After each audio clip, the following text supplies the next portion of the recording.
ইস্টবেঙ্গল কিন্তু আবারও কেরালার ঘর ভাঙতে চলেছে। এই সিজনে একবার ঘর ভাঙার পর কিন্তু দ্বিতীয়বারের ঘর ভাঙার জন্য প্রস্তুত ইস্টবেঙ্গল। কোন প্লেয়ারকে নিতে চলেছে ইস্টবেঙ্গল জানার জন্য এখনই চ্যানেলটাকে সাবস্ক্রাইব করে নাও, তাহলে ইস্টবেঙ্গলের সমস্ত লেটেস্ট আপডেট পেয়ে যাবে। তো ইস্টবেঙ্গল কিন্তু কেরালা ব্লাস্টার্স থেকে স্টার্স প্লেয়ারকে সাইন করিয়েছে, সেটা জিকসান সিং।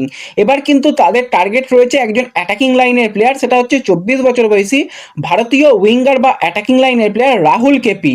কেরালার সঙ্গে কন্ট্রাক্ট থাকলেও কিন্তু তাকে নিয়ে আসার সমস্ত রকমই চেষ্টা চালাচ্ছে ইস্টবেঙ্গল। কথাবার্তাও কিন্তু বেশ কিছুটা এগিয়ে ফেলেছে। তো এবার দেখার বিষয় কত তাড়াতাড়ি থেকে সাইন করাতে পারে। সম্ভাবনা অনেকটাই রয়েছে রাহুল কেপির আসার, কারণ রাহুল কেপি নিজে কোনো রকম কন্ট্রাক্ট এক্সটেনশন বা কেরালাতে থাকতে চায় না। তো রাহুল কেপি এসে গেলে কিন্তু ইস্টবেঙ্গলের কাছে আরও একটা অ্যাটাকিং লাইনের অপশান বাড়বে। অনেকগুলো পজিশনে খেলতে পারে, উইংয়েও খেলতে পারে। তো কারা কারা রাহুল কেপিকে লাল হলুদ জার্সি গায়ে দেখতে চাও অবশ্যই কমেন্টে জানিও, আর ভিডিও ভালো লাগলে লাইক শেয়ার করে দিও।